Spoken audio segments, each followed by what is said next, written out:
Worst Rolling Stones song. Are we on? I think we're on. It says live. Oh, we're live. So, Yeah, this is the Underperformers Fantasy Podcast for the week of May 21st, 2014, our second podcast. And unfortunately, Will is not with us today. He had other plans, but we have so, a new member to the podcast joining us, Chuck. Say hi, Chuck. He's wearing an Arrested Development shirt. What Aggie says hi? He's wearing an Arrested Development shirt just like I am. And Todd's just wearing a white shirt. I'm sure a Make of that character what you on want. Arrested Development has worn a plain white T-shirt at some point. I think Job has on his boat. There you go. But We're called the Underperformers podcast. yeah, I don't know where that name came from, but it came from All right. somewhere. I can do I it. have it in my Google Doc, and I don't remember coming up with it. I'm certainly not going to overperform. Yeah. Never.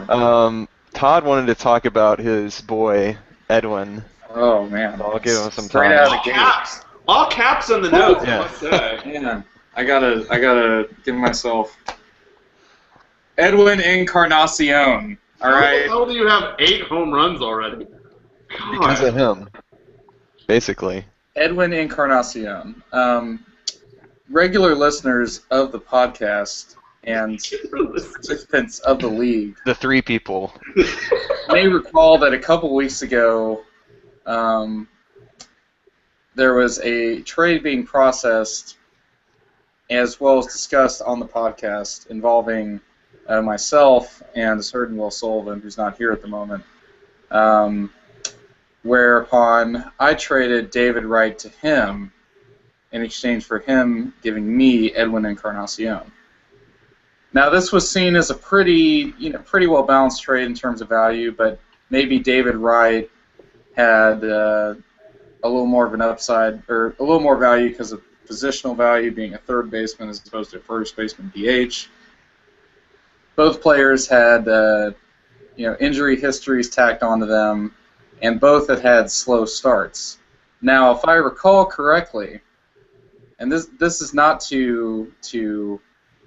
this portion of the podcast is not to belittle Will or his part of the trade, because he got a good player and all that. This is more to celebrate me. Because if I recall correctly, I remember you, Grant, said that you had your doubts, even though he was starting to show a little life, that Edwin Encarnacion would really turn on the power. You said he'd probably I did say that. 30 home runs this year, to paraphrase. Well, He hasn't hit 30 yet, to be fair.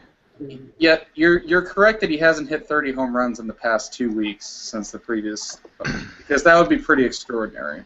That would be. But in my own personal experience of having Edwin Encarnacion, as well as reviewing some of the fantasy stats of batting and fielding over the past 2 weeks, you could make an argument, or you could say arguably, or perhaps inarguably, that Edwin Encarnacion has been the best fantasy baseball player to own in the past 2 weeks, in the past 15 days, since I have owned him. That's Only there definitely was true. some sort of metric for measuring If only there was some sort of metric. over the last 15 days. But wait, there's Oh, stats. There's stats. It's amazing. So Wait. if you were to measure by let's just go home runs because they're sexy and all that Would stuff. you like to? I pulled it up on my Amazon Kindle. Do you want to go over these stats, Chuck? I would like to talk. All right. Over the past 15 days, number 1 on the player rater, and sadly yet to be discussed on this podcast, is Edwin Encarnacion. I mean, I don't know why we're ignoring him. I'm really glad you brought him up, Chuck. But Because I was meaning to. I'm really excited to talk about Edwin Encarnacion here with a player rater over the past 15 days of 17.92 something. 17.92. I don't know what those are, but it's 17.92. Is that the currency of the player rater? Yes. Yeah. That's how that So works. almost $18. So the player rater stats, a pretty good indicator. Most total bases in the past 15 days, and we're using 15 days because that's how long I've been. Not who has the most total bases in the past 15 days? Yeah, it's Edwin Encarnacion with 48. 9 home runs. Okay, maybe you're right. Which is leading. Not the most runs because he only has 12. Oh, that kind of sucks. And 18 ribs, which is second only to Miguel Cabrera, who's on your team, Chuck.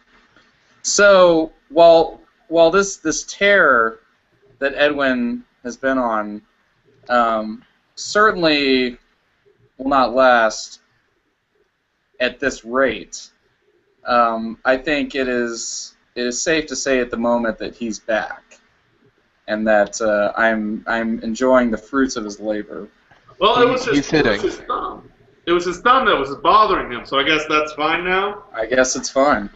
He hit 2 bombs last night, and he has 2 bombs again tonight. So he is... Yeah. By the way, podcast listeners, if you have not seen the video of Edwin's bomb last night at Fenway Park that hit the billboard across the street over the Green Monster, you should go check that out. It's Giancarlo-esque, if I may. Are we technical enough to embed that right now in post-processing? No. Yeah, we'll probably screw something up. Imagine it. It's there. You just have to go find it. But I guess if we're continuing based on the order of things to talk about, this leads me to the second player I wanted to talk about, which is Miguel Cabrera. And Chuck, you can start talking whenever you'd like.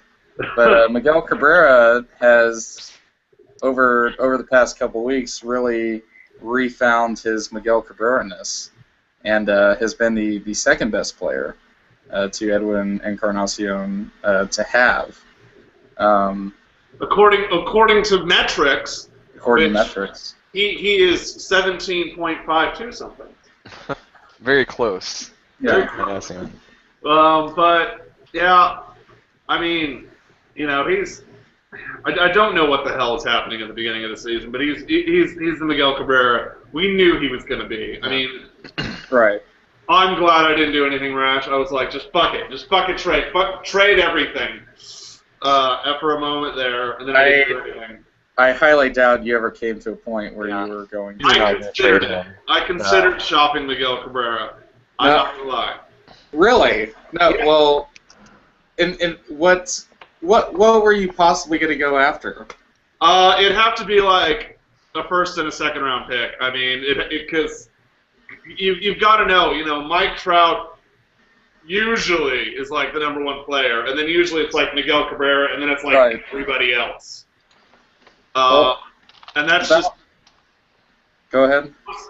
Of course, now Mike Trout is like. Right. With or without Mike Trout. Which brings me to the third player I wanted to talk about. This is segueing very nicely. What's going on? What's going on with Mike Trout? Now he's still. It's not as if he's putting up, JPR and Sebia numbers. No, he's not in that level. He's batting over 100. He's day-to-day now with a hamstring. I was reading an article. Oh God, I forgot. It was on Deadspin about his changed stance. For some reason, he changed his stance, and he's not as good. Which would lead me to think, go back to your old stance. He changed his stance in the middle of the season? No, he changed his stance at in the spring beginning training of the or season. something? Yeah. Okay. And that doesn't make sense. No, it doesn't. It doesn't make any sense at all. Win an MVP award, change your stance. He didn't win one. Well, whatever. He he universally by a large community of baseball watchers, he was recognized as the most valuable player of last season. Yeah, and I don't understand. I hope he turns around. I hope his hamstring heals. Maybe it's just a sore hammy. Maybe he just needs some ice. Right. He is on the Angels, so if he starts sucking, I'm gonna start celebrating. Yeah. Well, yes, but I have other vested interests in this. It's not like when Jose Fernandez got hurt and everyone cried. Yeah, that's true. I just a side thing that popped in my head. I wonder if Mike Trout's trying to improve his stance. I was reading a thing about kind of the American disposition of always looking for some sort of self-improvement and always trying to get better, like individually and things like that. Like, because normally, like, the rational thought would be if you were producing at Mike Trout levels, you'd be like, I'm good, right? I don't need to do anything. We could have run a bit more last year, but I'm not complaining. Right. But, I mean, as a young buck, he considered, I can actually... I can be better than ungodly, Yeah. Which is interesting. Just a thought. No, I understand that, and I hope it's not true, and I hope he goes back to doing what's successful. Right. We'll have to see. So. Well, in fantasy terms, for you, I hope he does a little better. In real life, I hope he's terrible. Man. He shouldn't forever suck. You kind of hope he doesn't do that great for me either, to be honest. You've had your knocks this season. I like it better when you're competitive. Right. I guess. Can we talk about another knock? Can we talk about Jose Abreu, guys? Yeah. We can. I cut myself in the shower crying while listening to Evan Sense when that happened. Okay. He'll be fine. It's his ankle. It hurts. It's not like he used his ankle to hit a home run. Today. You listen to that song too? Yes. Yeah. How long is he out? No he's timetable in a boot right now, but we don't have a timetable. Oh. Well, I'm sorry, Chuck. He'll be fine. He's been way more than you thought he would be anyway. So. No, he's actually doing exactly what I kind of thought he was going to do. So that's. No, you can't. You couldn't have expected him to be this good. I was really excited. You're full of crap. Fine. He's the only one that's paid off, guys. Everyone else sucks. No, let's try to put some numbers to this. It's true. I did. Actually, the Rangers, like in the middle of last season, were indicated as major players in the Jose Abreu sweepstakes, yes. And then, because we kept seeing stories about us being linked to him and scouting him like crazy, and then for some reason we tailed off. I remember, and we weren't even into the discussion when he was actually signing with or talking about signing with teams and things like that. So, well, to put this in perspective, Chuck drafted Abreu in the 9th round. Right now he's playing as a first rounder. So if you really thought what he was going to do, what he's doing right now, you would have drafted him in the 1st round. That's not necessarily true. That's not necessarily true. Because super true. His draft position was like in the 12th round, so I definitely thought he was better than the projections were going. If you, just because you think he's going to perform, and I'm just playing devil's advocate, just because you think he's going to perform in the 1st round, if you also think that no one else thinks that he's going to perform at 1st round levels, then why would you? It's like let's use other examples from sports. It's like the Browns just did with Johnny Manziel.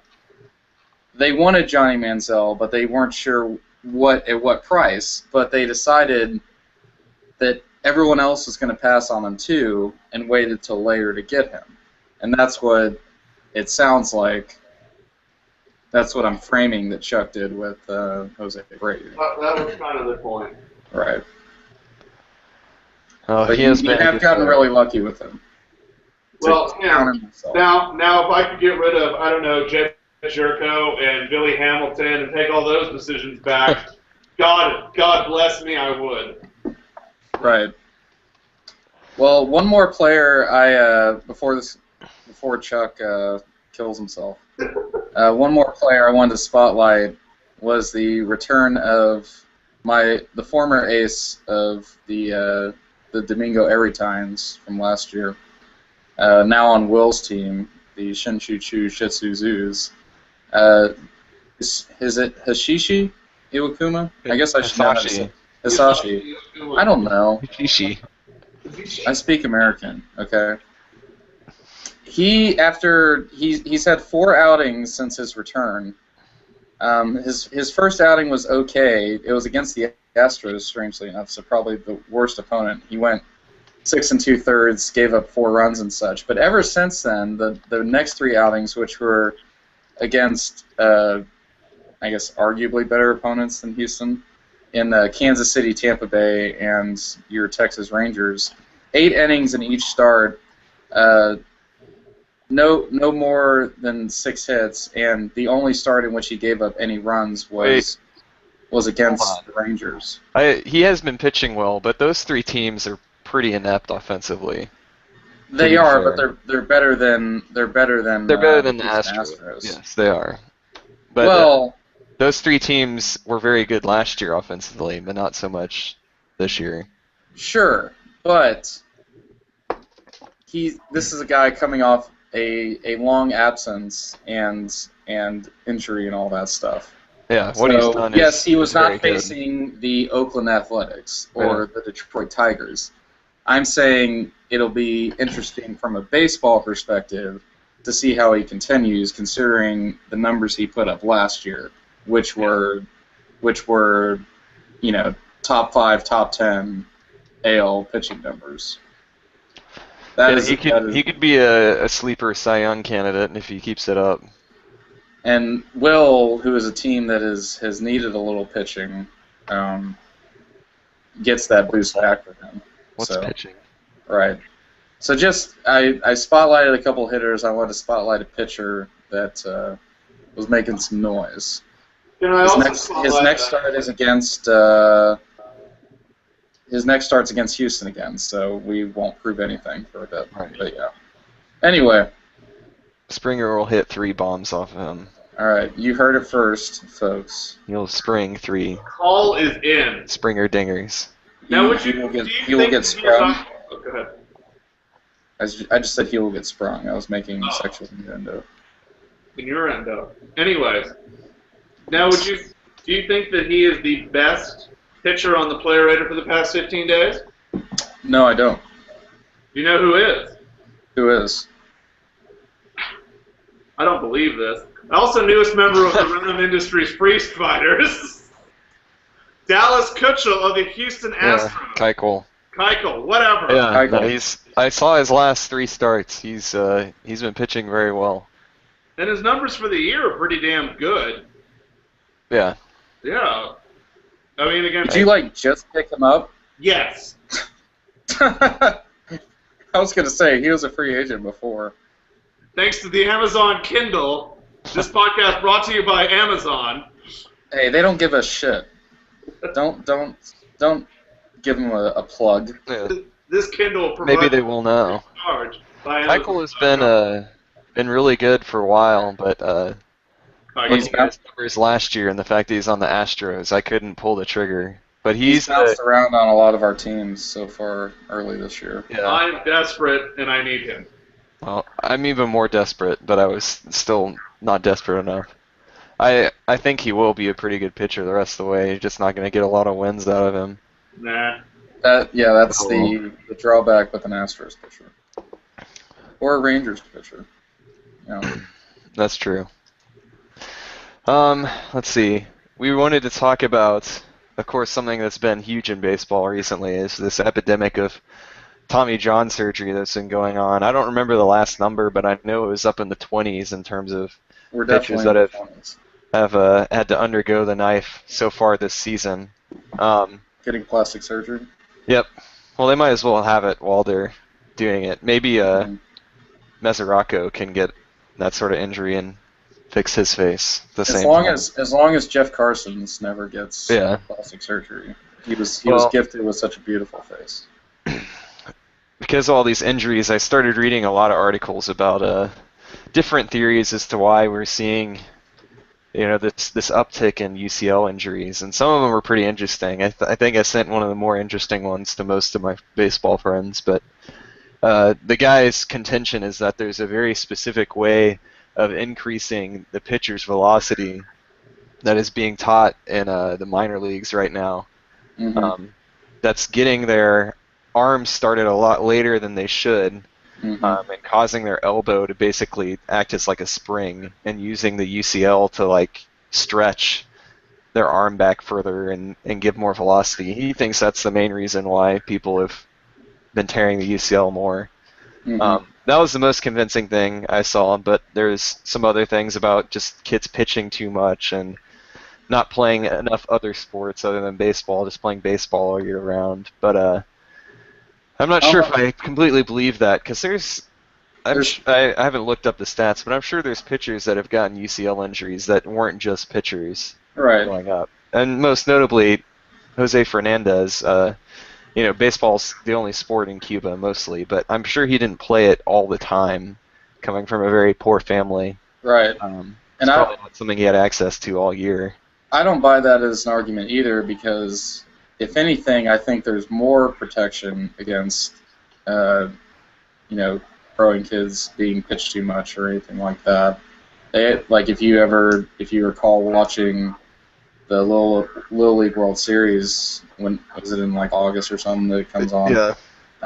There's always a team that has like this one lights out guy, but then they have pitch count limits and things like that, and they also not only do it for the game, but they do it by the day. Right. Days away from their previous appearance. So if anything, there's more limits now. Now that's not to say that they can't be overworked in practice or anything like that, but I don't buy that as much of an argument as the arm action one. Yeah. I just saw a Mets guy, whoever's pitching for the Mets, just do it, just watching them out. Yeah. And it's one of those things where it's the same reason guys did steroids. Especially guys in the minors trying to get that extra thing. If you're going to tell a guy, hey, you should pitch, don't do this thing that's potentially bad for you, but you really need to find something else. And by the way, that other thing could possibly get you into the major leagues in a minimum of $500,000. Right. They're obviously going to do it. What do you think most guys are going to do? Yeah. That's a good point. So, go ahead, Chuck. I was gonna say, if old time guys like Satchel Paige and Cy Young were able to pitch, forever and ever, and I mean those guys didn't stop in an off season. There was no off season. They just pitched all the time. They never had Tommy John surgery. They just pitched and pitched and pitched, and it wasn't a matter of fatigue on the joint. It was the way they pitched, and right. I'm sure if anyone could do it like they did, they would, and they wouldn't have to have such problems. So, I mean, these are obviously exceptional people, but I'm saying I don't think it's fatigue on the arm, because I mean, you can just point to baseball history and go, what about him? What about him? What about him? Right. And they pitched longer in games and on fewer days rest. Oh yeah. Yeah. I agree with that point. Yeah. There was another article I read which I thought was also kind of silly, but it talked about how, kind of that point you were bringing up, Todd, about how baseball is doing a better job of protecting their pitchers. And so they were saying that, there's...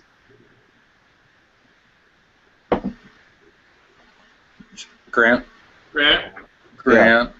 Start that sentence. Baseball's doing a better job of protecting their pitchers. Yeah, that's the argument. So they're saying that there is probably in the past and I guess present, there's a lot of undiagnosed UCL injuries that happen to younger kids. And so what they're saying is that the protections that have been put in place are delaying those injuries long enough to where you start seeing the younger pitchers have them happen like in the major leagues, instead of getting a blown out elbow in the high school and never actually making it to the majors because they lost velocity or something like that.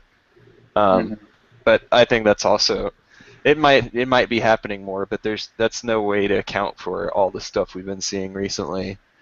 It's been do we know, I mean there were a few last year, but do we know what the number was on UCLs and Tommy Johns and things we haven't hit it yet. I'm pretty Okay. sure. But I mean, And it that was an so entire season, so we still have a while to go, which is kind of frightening to think about. We're probably going to see even right. more this year. Cliff Lee just went on the DL with a elbow strain, so That could be. yep, But could be the some. interesting thing about him is he doesn't have that kind of motion like we were No, just talking about. But I don't think he it's is a old. UCL tear, but it could He's be. old. Well, see, So as far there's as the thing with the older pitchers is a lot of people say that they're actually less likely to get a UCL tear because they've been pitching for so long, their arm has kind of like strengthened enough to where the ligaments stabilized more than younger guys whose arms are a lot right, more supple and flexible and stuff. supple. Supple. Oh, Supple, yelling the arm. yeah.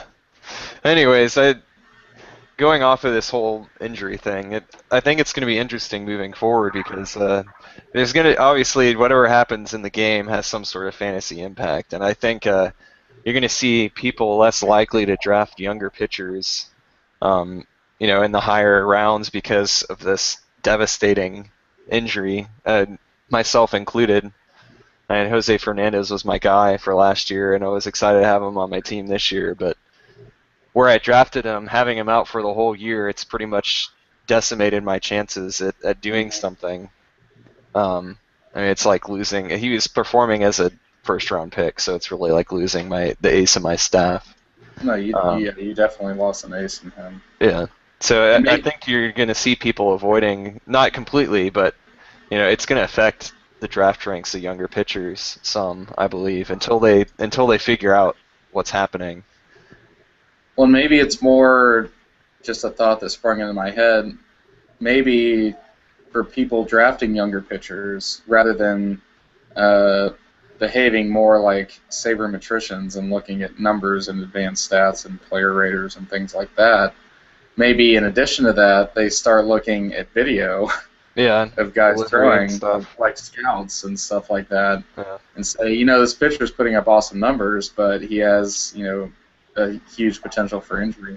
Yeah. Now that everyone has access to video and things like Right, that. they can easily look I it up. mean, we can watch video of guys and sing. It's handheld and crappy, but it's there. So Yeah, that's a good point. it might be one of those things. Well, Todd found some not graphs thing about UCLs. You want to just Sure. briefly mention it? Yes, in what might become a regular segment, I'm a regular reader of Nodgraphs, which is basically the shenanigans portion of Fangraphs, the serious baseball site. Nodgraphs is all things concerning baseball that don't have anything to do with baseball, basically. And they had a funny little kind of short story sort of thing posted recently called "Do UCLs Go to Heaven?" So I will just read a portion of this conversation, or maybe I'll keep it going. But the scene is a dad and his son getting ready for bedtime. All tucked in, sport? Did you brush your teeth? Good. Okay, good night. See you in the morning. Daddy, wait. What is it? I'm scared. Scared of what? I'm scared about my UCL. Oh, son, you're only 9. You don't need to worry about that stuff. But Jose Fernandez broke his UCL. I know. And he's a pitcher like me. Danny, you're still in Little League. You won't have to worry about your UCL for a very long time. But it's still going to break someday. Listen, Danny, I know it's been a rough couple months for you. You've had to hear about a lot of torn UCLs, and I'm sorry you had to go through that. But that doesn't mean you should be scared all the time. UCLs just go away sometimes. That's the way the world works. But the important thing is that we cherish the time we do have with our UCLs while they're still around. Daddy? Yes? What happens to UCLs after they break? What do you mean? Do UCLs go to heaven? I'm not sure. When Steven Strasburg broke his UCL, did it go to heaven? I don't know, son. Nobody knows for sure. Some people think that if UCLs are good and kind before they break, then they do go to heaven. When they do, they get to be with all the other UCLs that have ever broken, and they get to spend eternity without ever breaking again. That sounds nice. I hope there is one. And I hope Jose Fernandez is there. Me too, son. Now get some sleep. When you wake up tomorrow, you won't feel as bad. I promise. I think I'm going to pray before I go to sleep. I want to tell God that Jose Fernandez's UCL should go to heaven. Okay, but right back to bed after you're done. Good night, son. Night, Daddy. Pretty good. This has been Do UCLs Go to Heaven, as read by Todd Hansen. I hope like my the narration. I hope my expressions look good, because I couldn't see them at all. Yeah. I get to watch them later. I think you could do a better little boy impression. Well, next time I'll do a really high voice. Oh, I'm gonna let that one pass, but phrasing. Right. Next time we could trade off if there's a story with voices. Yeah. Also, there's another installment I read. I guess I didn't read it. You should go read Minimalist Short Fiction with Adrian Beltre, because it's hilarious. Yes, I read that. I Back had to you, no Florida idea what there. the fuck was happening. Oh, can I curse on this? I had no idea what the fuck You already was did, happening. so. It was great. You did it earlier. It's cool. Yeah. Didn't know if we were trying to make this a family-friendly podcast. Apologies. The only person that could be watching this is Luke. That's true. That would be underage. Luke Say that word has, all the time, especially in church. Yeah. Luke has a mind that is vulnerable to the ugliness of Chuck. Well, I'll go ahead and do my weekly segment then, because I'm going to start doing something called What's Up with Blank. Fill in What's the up blank. with that? Yeah, That sort of thing? it's a Jerry Seinfeld. Sure, wasn't what's up with UCLs? Because I feel like we covered No, it's not that. And But what's the deal with UCLs? I maybe I should change it to that. What is So the deal? this is what's the deal with the Rangers? Because they have had a very interesting Not start to just the like- season. Yeah, and the three of us being Rangers fans, I'm sure we all have a lot to contribute, but I guess I'll keep it short and sweet. All right, I'm back. We're here. For what seems to be a long stretch, maybe going back to even halfway through last season, for some reason the Rangers' offense has just been terrible, anemic, and very little life shown in the offense. There's not really like a sense of camaraderie I'm getting from the guys that are hitting like we used to have with the whole antlers and claw thing. Hey, the antlers have reappeared. Yeah, I saw, but I think it was more of a throwback than anything else. And it's interesting because, the offense was pretty much completely overhauled this offseason, and yet the same thing is happening. So, obviously this is a huge thing for fantasy because Prince Fielder's average draft position was, I would say, very inflated because of his position on the Rangers. People are expecting a lot from him. Yeah. Same with Chu, but Chu's actually been producing. That's like the one exception so far. Mm-hmm. And it's Rios was a guy, and I didn't believe I didn't believe he would perform it the way he finished the second half of last year. But he was another guy whose draft position was really pretty high and inflated because of Fielder and Chu being brought in there and things like Right. that. Yeah, and it's just not happening, and it's hard to pinpoint anything other than just whatever they're trying to do. It's not working. Which going forward through this season, I think the injuries, and I've mentioned this before, the injuries to the team have really protected Washington from getting fired. But I think if our pitching was at least somewhat healthy and not the equivalent of like a World War I platoon or something like that, he would probably be losing his job at the end of the year because it's been a long time since we've really seen the offense click like they used to do. It doesn't sound like Since 2012, basically. Yeah, basically. Since August of 2012. And I wonder if it's just they need a new face in the clubhouse more than anything else. But I think that'll be something interesting to look at as the season. What about Ian? Oh. Yeah, there you go. Ian Kinsler's having a good year, just not on the Rangers. He is. Yeah.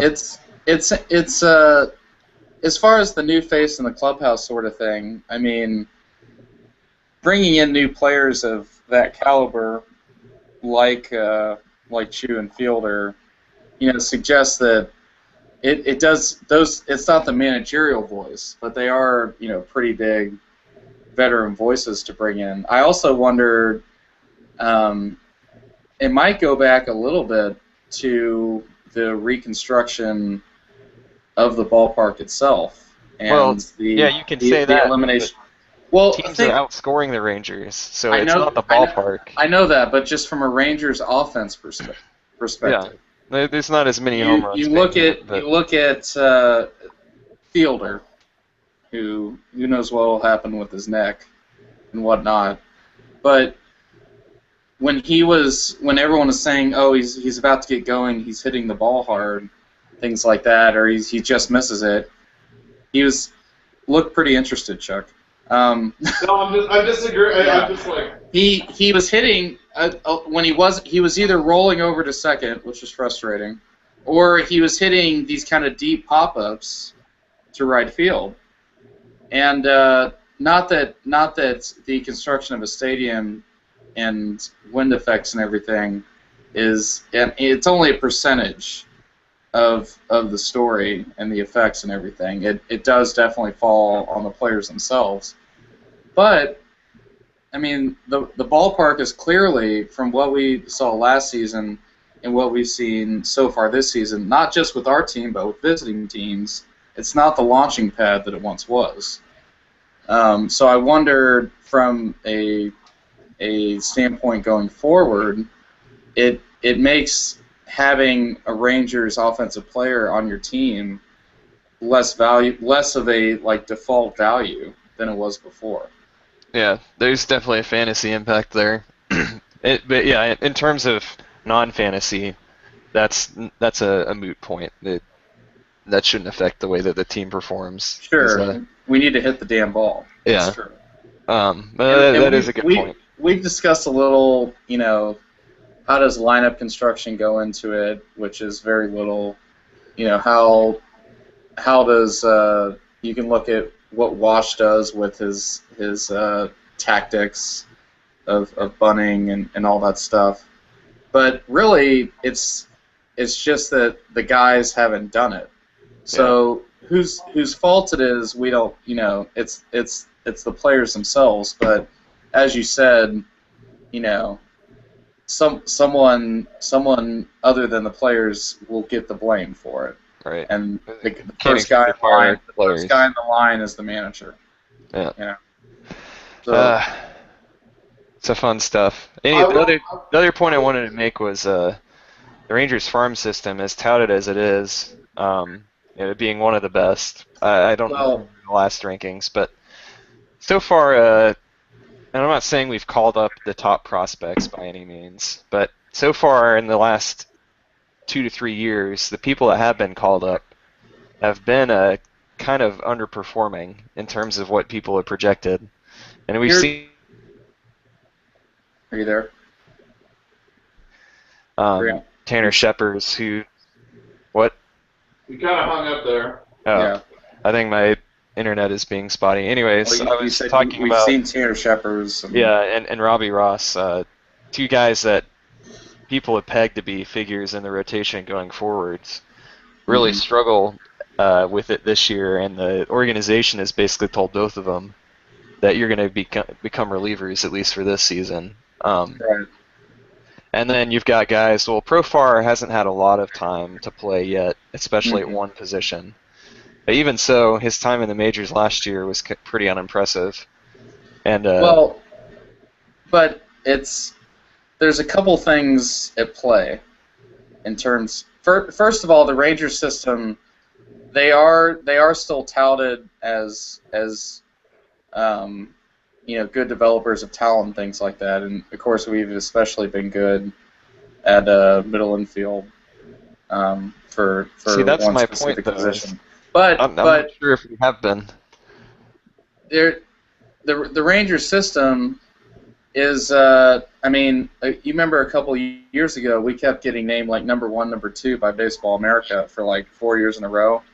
We're not that anymore, and because, and we're in the top half. You know, we're in like the 10 to 12 range without looking up anything. But guys who were prospects have graduated to our level, and B, we traded away a lot of guys. You know, we've included some of those guys in like the Matt Garza package that we sent away for crap. Rent a picture. Yeah. That's the only thing about this. Like Well, see, that's kind of my point, though. we've made a lot of trades in order to be in playoff contention. So as far as what's coming down the pipeline, there's guys coming, but it's not like they're on the verge of breaking out for a lot of these people. Well, yeah, that's kind of the point I'm making. Is so far, the Rangers have not had a really impact call-up, other than maybe what you could say that the end of last year with Martin Perez, but you know, he got hurt, so there's no telling what he would have done this year. Well, Perez was an impact call-up until he got hurt. So I don't think you can discount him being a success. No, you can't. As far as you can't call it a success either because the numbers aren't there. No, you can't. And same with Profar. Yeah. And we don't know what Profar is yet. We were fully expecting him to be the guy at second. That's why one of the reasons why we made the Kensler Fielder trade.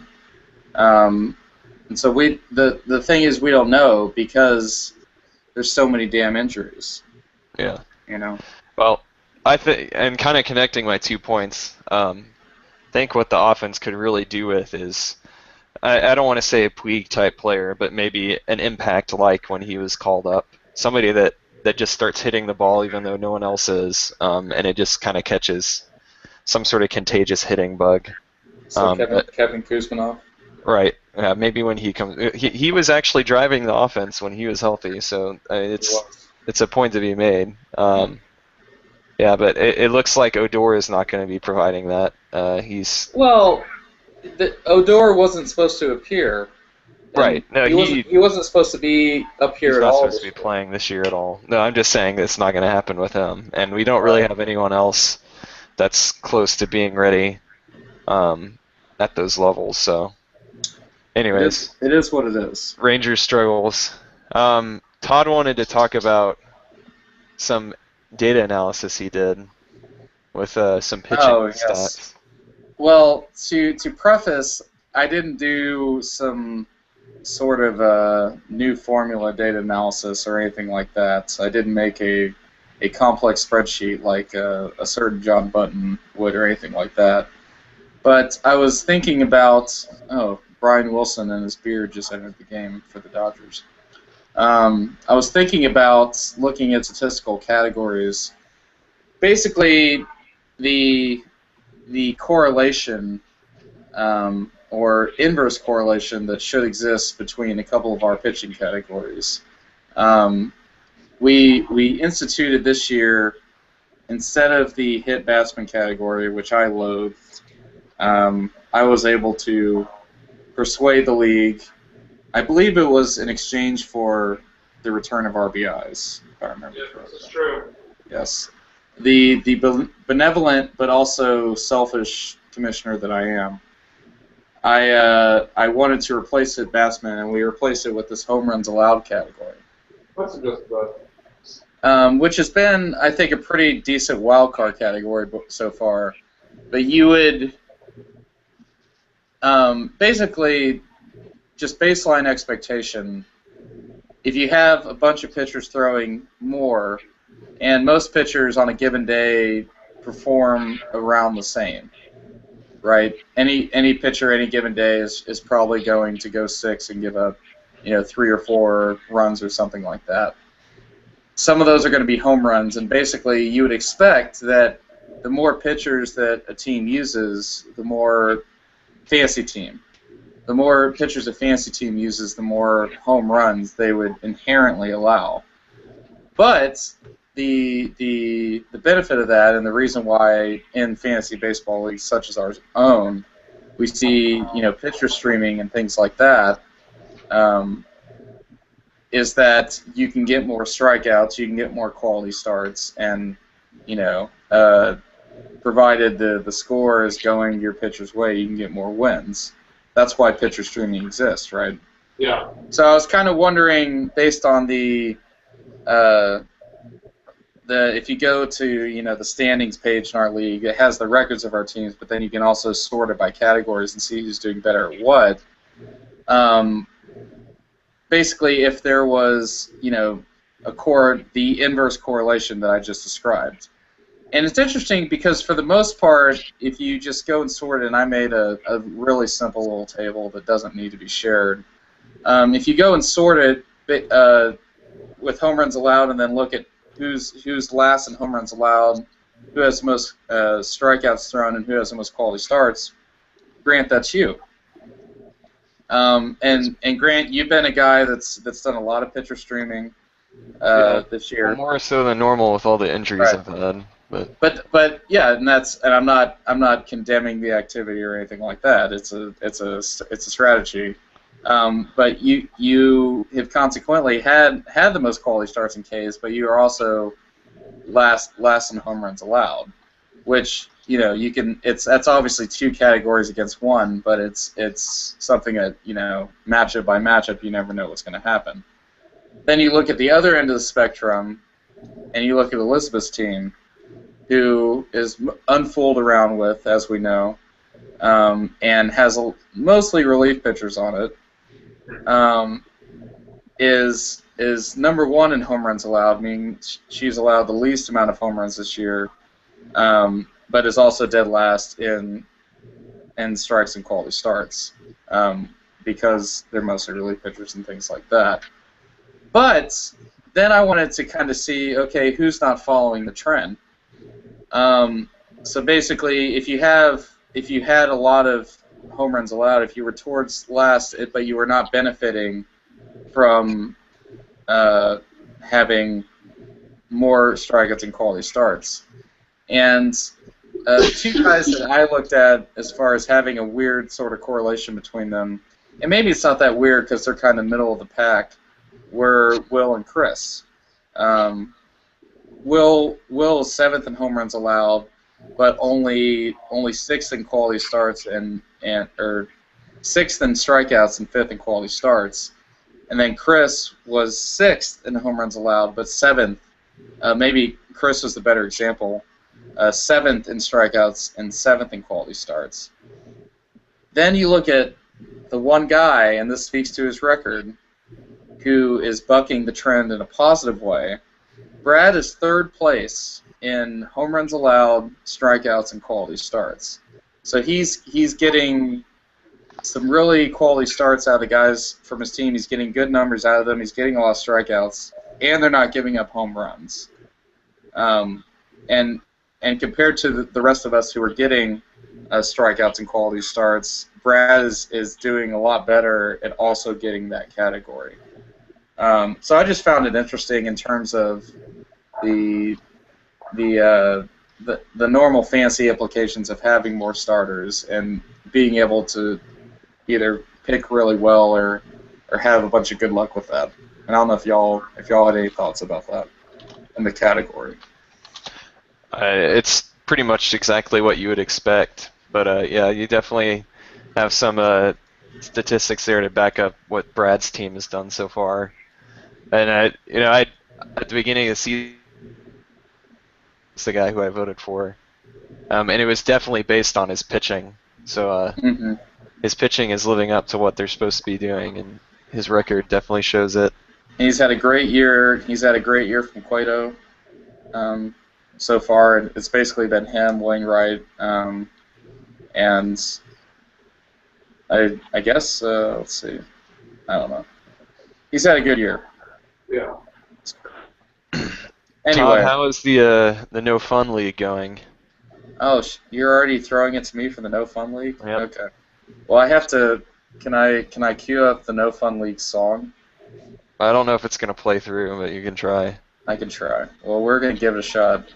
The No Fun League, and as far as I can tell, Brad and I are the most active participants in the No Fun League. Possibly the only active ones. Possibly the only active. It's on the notes. Well, it is hard to be active in the. Let me unplug this and see if it works. Can you hear that at all? Yeah. A little bit. It is Yeah, hard to it's be there. active in the No Fun League because you only get one transaction a week and all that stuff. But you can still make your one roster move. It's like playing fantasy football, as boring as we know that can be. You make your one roster move a week, you set your team, and then you see how much they suck. But so far, because we have been, I'll fade this out now, because we have been more active in the league, Brad and I are in first and second in the league. And I was undefeated up till a couple weeks ago. Wait, so you're actually playing the No Fun League? You're not supposed to have fun. Yeah, well, I'm not having fun doing it. It sounds like you are. I think you're breaking the rules. I'm having fun paying attention to You're it. getting kicked out of the No Fun League. Yeah, I'm the commissioner of the No Fun League. You can't kick me out of the No Fun League. Wait. But looking at the 4 categories that we have in the league, it's interesting because the category which no one wanted, which to as a caveat, I expected pitches per plate appearance to be summed up in an aggregate, and instead it takes an average per plate appearance. So the spread between first and last place of pitches per plate appearance is 3.59 to 4.05, which is not very big, and very much keeps it in the realm of your fielding percentage type category, which we all used to hate. So the batting categories, it's really hard to predict what player's going to do. However, your pitching categories are both an aggregate, your hits, batsman, and your pitch count. And the reason I've had a considerable amount of success in the league is because I am second in pitch count to Brad with 4,524 pitches thrown. He's running away so far with 4,860 pitches thrown. But he has hit 17 batters, kind of in the realm of what we were just talking about. He has hit 17 batters, whereas I have only hit 6. So I've had some very good pitchers on my team not hitting batters, which generally in the game of baseball you don't want to hit batters. It's seen as a negative thing. But I've had Max Scherzer, Homer Bailey, Chris Tillman, who got slammed tonight but did not hit a batter, Wade Miley, and John Lackey. So that's been a positive thing for me. And also is going back to the whole acquisition thing, basically the priority has been if you have an injured player, replace him. If you have an injured pitcher and an injured batter, replace the injured pitcher, because those are aggregate stats as opposed to the average stats that happen with the batters on your team. So just some tips, some insights of the No Fun League, and if this becomes a regular thing, I will dig more in depth of the 4 scoring categories we have in the No Fun League and try to make it even less fun. Well, you have to stop playing it. Then it'll be no fun. You're not even supposed to know what's going on. It just has to be. The fact that you're even analyzing the No Fun League, which is supposed to be the most ridiculous assortment of preposterous categories that have absolutely nothing to do with any relevance on player, anything. That's exactly what it is, though. It's preposterous, and I won't stand for it. My thinking was that You were as excited as me about the creation of the No Fun League. And then I stuck to the rules and forgot about it. yeah, That's what You're I. supposed to forget about it until the end of the season. That was not part of the rules. Yeah. So part of the rule. You're supposed to just start it, and then Then we when should have the normal season ends. then we should have no acquisitions. Yeah. Why is that not a rule? I don't know. How long has Josh Hamilton been injured now that I'm looking at my team? It's the no fun league's in beta. Okay, this is beta mode. No, but seriously, guys, how long has Josh Hamilton been injured? I don't know. I have no idea. Pretty much the whole year. Yeah. God damn it. It turns out you should not slide head first into a base. It also turns out you should not slide head first into a base after you've previously been injured sliding head first into a base. Yeah. Well, that just sounds unreasonable. It also turns out you should learn from previous behavior, and that you should just learn, period. all of these things Josh Hamilton has not realized in his career as a human being. So He's a good no fun league player though. Yeah, I was really glad to auto draft him. mm-hmm. All right. I think we have one more thing to talk about, which is something close to my heart, as I have had Polanco stashed on my bench almost the whole season, is the Super 2 rule and how dumb it is. If you're not aware of the Super 2 rule, basically all it says is that every player, if they play for 3 years in the MLB, they are eligible for arbitration. But if they rank within the top 22% of all 2-year players, they are also eligible for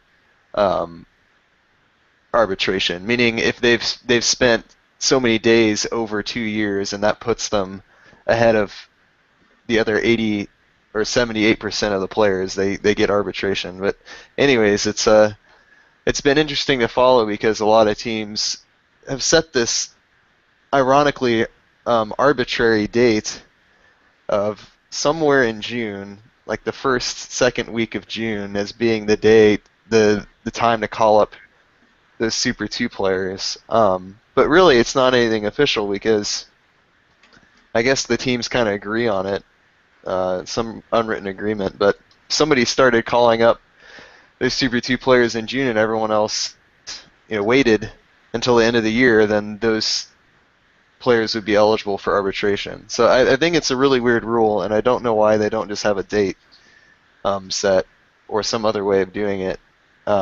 But it's in the CBA, so that's probably not going to get changed until they rewrite the CBA, which I don't know when that's supposed to happen. By the way, while this is going on, I'm watching the Cardinals-Diamondbacks game, and Waka is in the dugout having his elbow examined, and now he's going away. You're freaking kidding me. I'm not kidding. He's on my team. So he's also a fighting Texas Aggie. Former Aggie. Oh my gosh. Let's see what happens with that. He doesn't have a. No, he doesn't have that type of delivery, but you never know. Oh my. Anyways, I would like Polanco to be called up because he's hitting almost 400 still, as he has been the entire year at the AAA club, the Pirates AAA club. And they also have a terrible pair of outfielders playing in his place, in Travis Snyder and Jose Tabata. But they're just going to wait until sometime in June to call him up. I remember when Jose Tabata was mediocre. Yeah. The thing is, I really don't understand, I guess, the CBA's intention in writing this rule.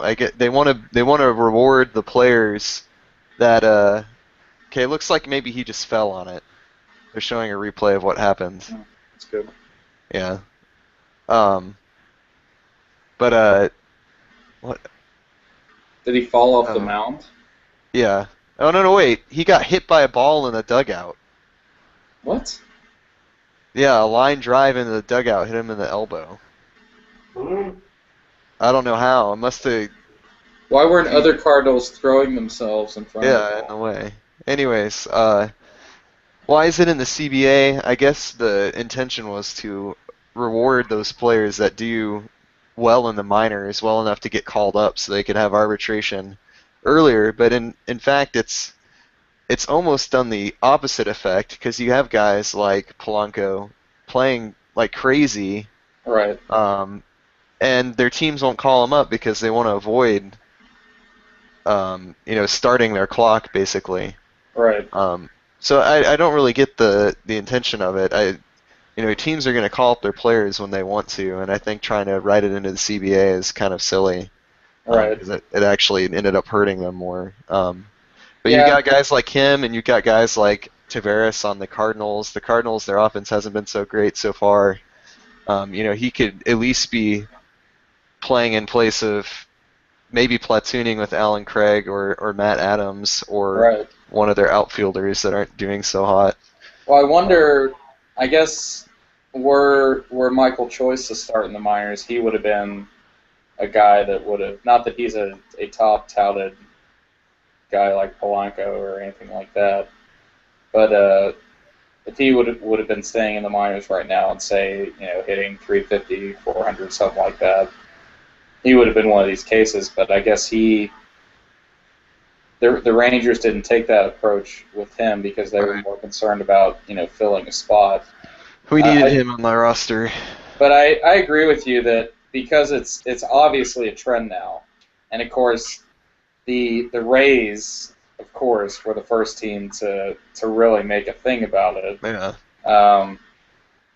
But it's one of those things that if any sort of measure, if they just make it a different measure, then teams are going to figure out another way whatever around loophole it. it is. Yeah. So I don't think Major League Baseball will just get rid of it. Just knowing Major League Baseball, they'll just try to rewrite it in some form or fashion. Yeah.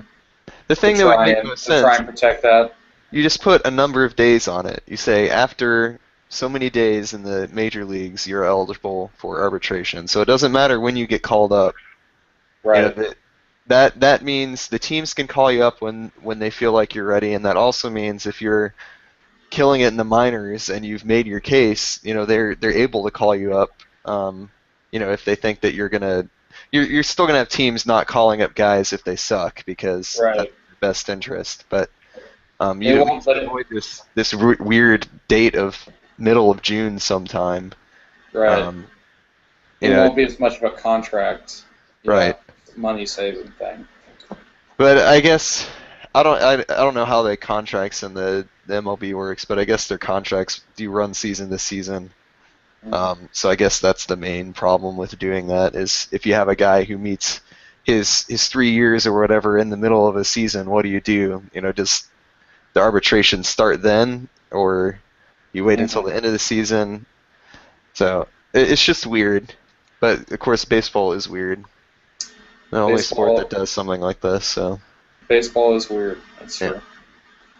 Well, we've been going at this for a little while, so I think we've run through our gamut of topics today that we had typed up. Do you guys have anything else to add? Or we sign off? They just showed Ryu's line. He went 6 innings and gave up 2. Yeah, he had a good start back from injury. I think Waka's still in the dugout, so that's probably a good sign. He came back out, got examined. Did Chuck just leave? I don't know. I guess so. I don't see him anymore. Bye, Chuck. Wait, he's coming back. Welcome back, Chuck. I thought you just deuced out, man. Oh, it's my fault. Okay. It's always your fault. Sure as hell is mine. Obviously. You were talking, but no sound was coming out, and it was just like, okay. Oh, yeah. There was something wrong on your end then. Chuck, do you have any closing thoughts? The baseball gods have punished me for my hubris enough. I'm humbled in their eyes. Please let me win some more games. No, you have to have your one off season. I want you to be competitive, but you can't. Maybe you can make games the last season. I have to keep my playoff streak alive. I just want to. It's not gonna happen with me. This year's the reckoning, Chuck. Well, I definitely don't think it's gonna be. I definitely don't think it's my year. But come on, guys, this is cruel. Well, you're at least in the weaker American League with myself and Todd. So you've got a shot. I mean, Todd's only one game up on everyone except Matt. And Yeah. it's the top two teams from each league that go in. So. You know, at least God has seen fit to put Matt back on the bottom where he Right. Yeah. At least that's happened. That's He Matt, is the Marlins of our league. kidding. Wins a championship out of nowhere and then just returns to Let that happen. insignificance. Actually, I didn't let that I happen. know. Yeah, I know how that happens. Duh! We all know how that happens. And of course, I totally used the seeding thing to my advantage to win the championship last year. That was it. So, whatever. Okay. Well, it was a successful podcast. I hope whoever ends up watching it, I hope you enjoyed it. In fact, if you are going to watch it next week, maybe you could type up some topics for us to discuss on the scoreboard of our fantasy page. That would be helpful. We could talk about those things instead of us making up crap. I'll create a message board for it. Yeah, there you go. All right. Well, this is the Underperformers signing off for this week. Go put the